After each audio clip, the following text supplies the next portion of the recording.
I am here with painter Tom Umholtz. His work is over his right shoulder, your left, as you're viewing this. And it's good to be here, Tom. Thank you.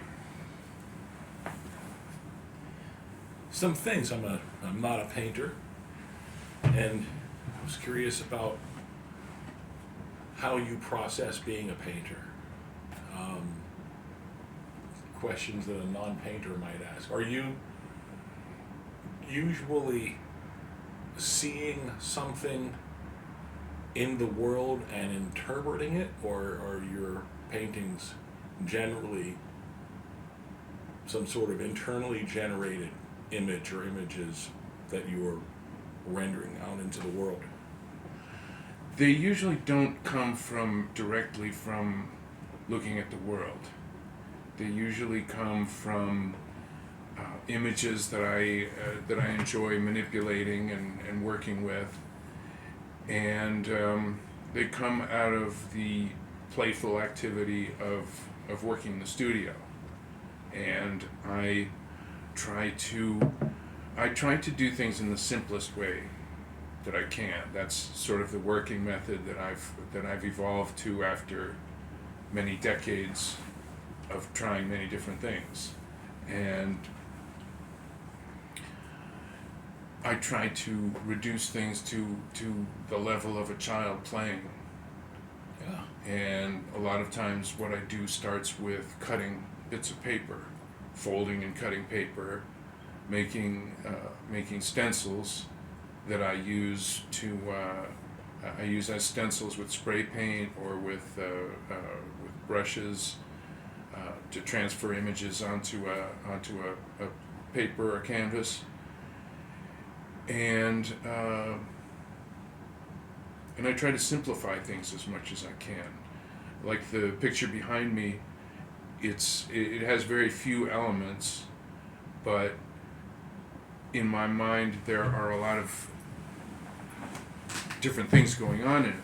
I have an interest in positive and negative spaces, in the feeling of inside and outside, like the way we experience the world as ourselves being an object in space, but then we have a sort of a feeling of an internal space in our senses and the way we take the world into us. And I try to present that in very simple visual terms. In this case, in this picture, the body doesn't have distinct boundaries. I'm invoking a physical body, but it dissipates out into the background. And that's just a very simple, kind of blunt metaphor for how we experience the world through our senses. I can see, putting a couple of things that you've said together, that the spaces, it's hard to distinguish between the spaces around the body being beyond the body or being within the body. Yeah, what are those squiggly things? Right. They seem to be coming from the space next to the body, which would be, typically in our way of understanding things, it would be the background. Bits of the background are cut out and moved away so they become objects, foreground elements. Right. There's a lot of back and forth between the foreground and the background in my work. And it's a way, I enjoy creating kind of visual puzzles for the viewer, so that when you look at the piece, there's something simple and bold that will immediately engage you, but then as you continue to look, there are sort of pathways that your eye gets led through.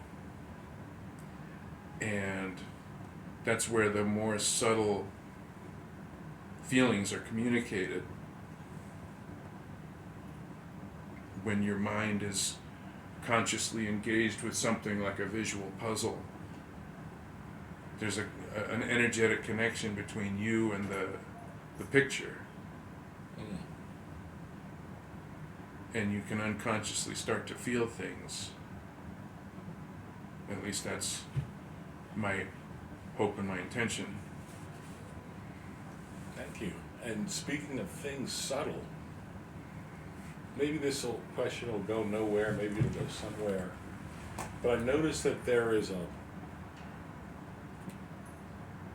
little nebula by the figure's left cheek, from the figure's point of view, that seems to be the one thing in the painting that has color. Why that and nothing else? Because the piece was lying on the floor in my studio, and my dog, who has an open sore on his side, laid down on it. So that is dog mess on there. Pus and blood. Of such things That's brilliance made. That's how I decided to put that element of color into it. And I'm glad you pointed that out, because that's the way I work, and unexpected things have an opportunity to come into it. The luminous little shapes in the background, that's a faint imprint of leaves and stones that were laid on top of the paper. Those cut out the elements on this that are painted because I used them as stencil elements on another piece. Okay. And I laid the cutout paper shapes on the sheet of paper, and I used stones to weigh them down so they didn't blow away when I sprayed them. Or I laid leaves on top of them to make imprints of leaves. And then I took those pieces and laid them on this paper and made this piece. So it's a byproduct of another picture. Okay. And the placement of those light spots was just functional. At the time I was, using it as a stencil. So the composition in that sense is not determined by me. It was determined by the process. And that's the way I work. I rely on process a lot. I choose a format or a procedure, and I do many variations of that. And I look for unexpected surprises, spontaneous things that I hadn't planned, but that produce something new, and I trust that. I trust that because it's not premeditated, and I'm not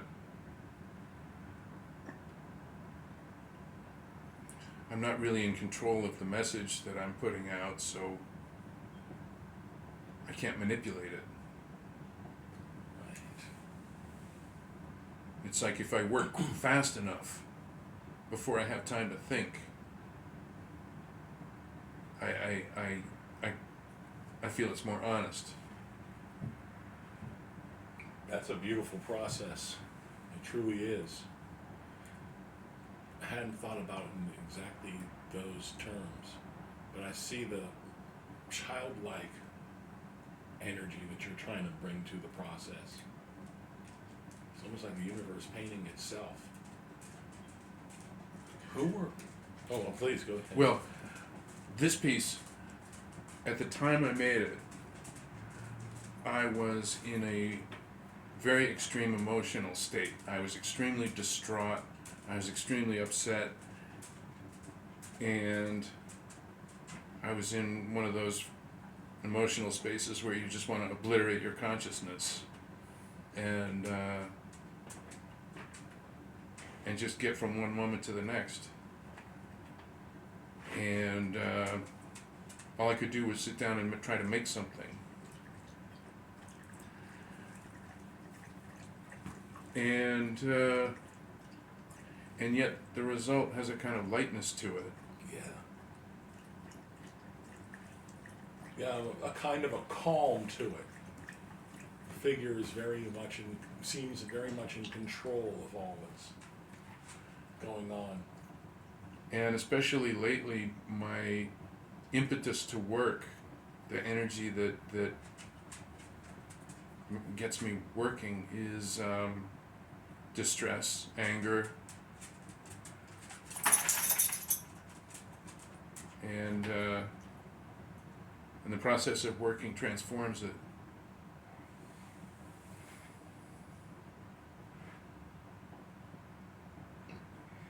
I try to maintain that playful space regardless of what my mental state is, what my emotional state is. If you can be beside yourself with emotion and still be playful and light in the way that you work, I feel like that's an amazing transformation that happens. Was there a time when you worked in a more prescribed, conscious manner in your painting? And what was Yes. the result of that? For several years, I made, collage has always been central to my method as an artist. I've incorporated it in many different ways, and for a while, what I was doing was I would make very spontaneous photo collages. I would cut up photographs and tape them together very, very quickly, very spontaneously. And once I had something that seemed engaging to me, that was a compelling image, I would very painstakingly blow it up and render it as a painting. And so the process of taking it from a photo collage to a painting was, it was methodical, it was painstaking. I didn't make any changes or go in any unexpected directions. I just copied the thing exactly as it was at a larger size as a painting. So the spontaneity was in the first part of the process, and then the meticulousness and discipline took over for the second part of the process. And now things are different. I'm working with different materials and in different ways, but the collage element is still there, and it's more spontaneous now. It's interesting that as a non-visual, a non-painter, I'll put it that way anyway, my first impulse is to think that these seem like they might be representations of an inner state. You're describing them as being almost more exactly the opposite of that. Almost to foreclose the inner state and let accident happen. Well, I think that the accident and the spontaneity and the unconsciousness is the way to get to the inner state. Okay. I think these are about my inner state. Okay. And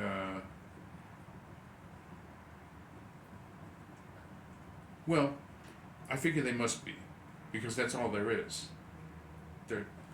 My inner state is everything, and everything I do has to come out of it. It has to be a trace of it, an expression of it. So, yeah, I try not to think about meaning, what an image means, because I don't feel I can control that.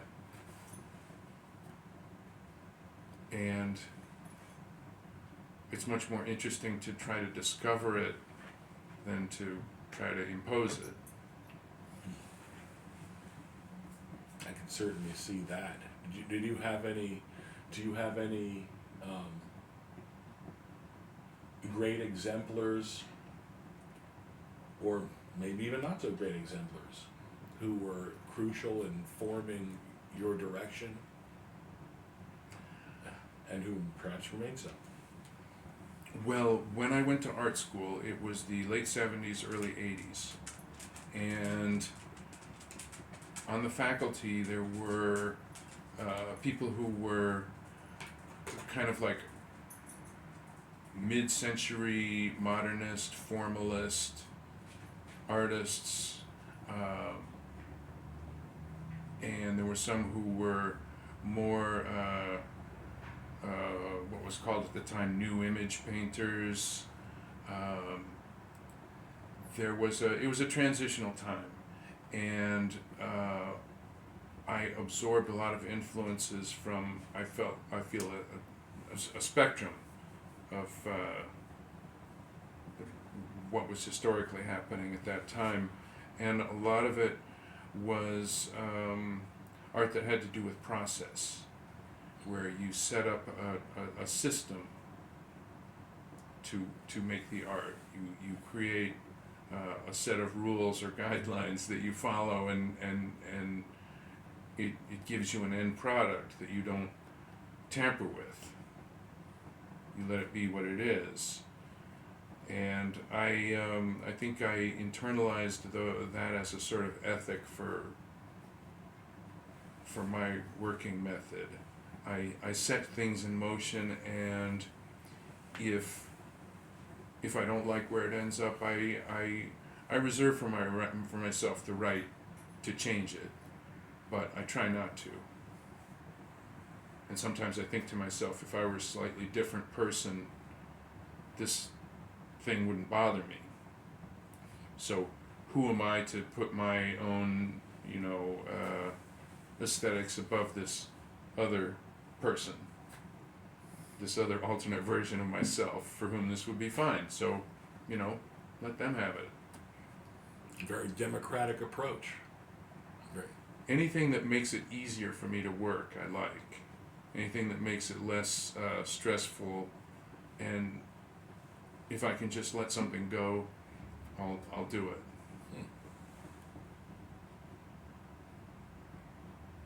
Where do you see this might not be even an askable question. Where do you see what you're doing as a painter now in the context of the art world internationally? Is that even an askable question? Yes. Well, I lived in New York for many years, and I was very engaged in the art world there, and very much current with everything that was happening. And then when I moved to Las Vegas, I completely lost all connection with that and with any art world at large. And since then I've worked in relative isolation, and I think of myself temperamentally as kind of like one of these artists who nobody knows about, and they just work like a maniac in their house, and then after they die, they force the door open and find all this incredible stuff. And I feel like an outsider in that way. Even though I had this art education and was in the art world, I feel like I've left that behind, and I'm trying to do something that's just personal and unique.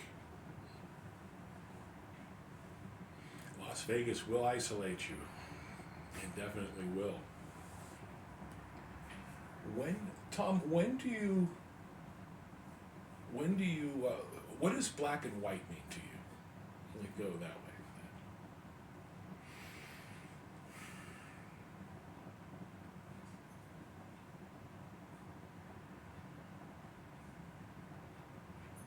Right now, it suits my mood. Okay. It suits my feeling about where my art is coming from, and it's a bit of a grim place. It's not a happy place. Okay. I'm very upset about what's happening in the world, with the environment, with our political situation, and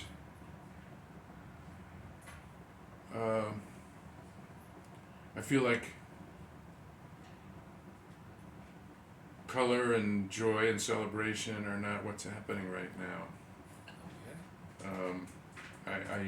I do try to make things that are beautiful and that have a grace to them, and in spite of my dark feelings,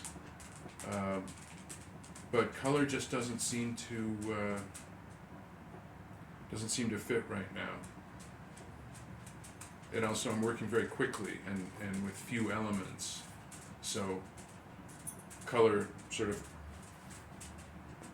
has gotten edited out for the time being. Thank you. Thank you. I've always wondered about that on some level, I suppose.